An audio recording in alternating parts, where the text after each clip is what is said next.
Takdang magsimula ang Papal Conclave o ang pagpili ng simbahang Katolika ng susunod na Santo Papa, napapalit sa yumaong si Pope Francis ngayong araw. Ayon sa ulat, 133 kardinal, edad 80 pababa mula sa iba't ibang panig ng mundo, ang dumating sa Roma kahapon para dumalo sa naturang conclave. 16 dito ang itinuturing na papabili o mga frontrunner na posibleng pumalit kay Pope Francis. Kabilang dito ang mga kardinal sa Europe na sina Pietro Parolin ng Italy, 70 anyos, isang consummate Vatican diplomat at tumatayong Secretary of State sa Vatican at may malaking papel na ginampanan sa 2018 Vatican-China deal. Sumunod naman si Cardinal Pier Battista Pizzaballa, kilala sa pamumuno ng simbahan sa Middle East at pagsusulong ng kapayapaan sa kasagsagan ng gyera sa pagitan ng Israel at Hamas. Si Matteo Zuppi mula sa grupo ng mga progresibo, Archbishop sa Bologna at Peace Envoy sa Ukraine.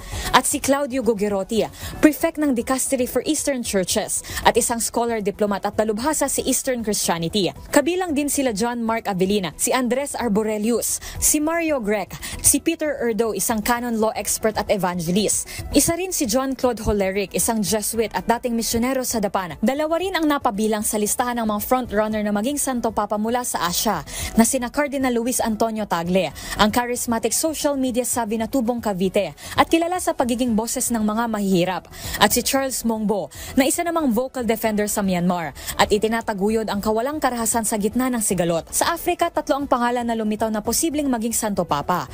Yan ay sina Peter Turkson, tagapagsulong ng karapatang pantao at kilala sa kanyang liberal na pananaw sa homosexuality at social justice.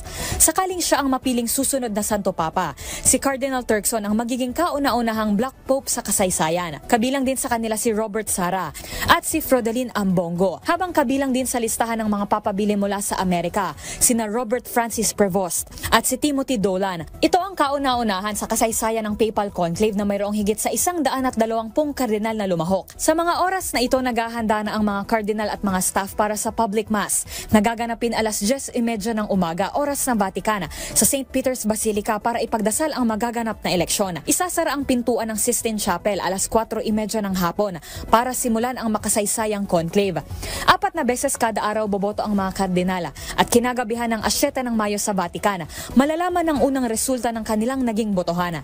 Matatapos lamang ang conclave kapag nakakuha ang isang kalahok na kardinal ng 2/3 na cardinal vote o 89 na boto. Ang usok na lalabas sa chimney ng Sistine Chapel ang maghuhudyat ng resulta ng botohan. Kapag itim, nangangahulugan itong wala pang naboboto. Kapag puti, ibig sabihin ay may hihirangin ng bagong Santo Papa ang simbahang Katolika. Una nang nabanggit ng mga lider ng simbahan na ang conclave ay unpredictable at maaaring wala sa inaasahan ng publiko at hindi inaalis ang posibilidad na maaari itong tumagal ng araw o buwan at sa panahong nag-aantay ang buong mundo ng resulta. Maraming pagdadasal at pagninilay ang ginagawa ng mga kardinal sa panalangin na makarinig ng bulong mula sa banal na espiritu. Para sa The Situation Report, ito si Rose Babiera ng DZRH TV. Una sa Pilipinas, una sa Pilipino.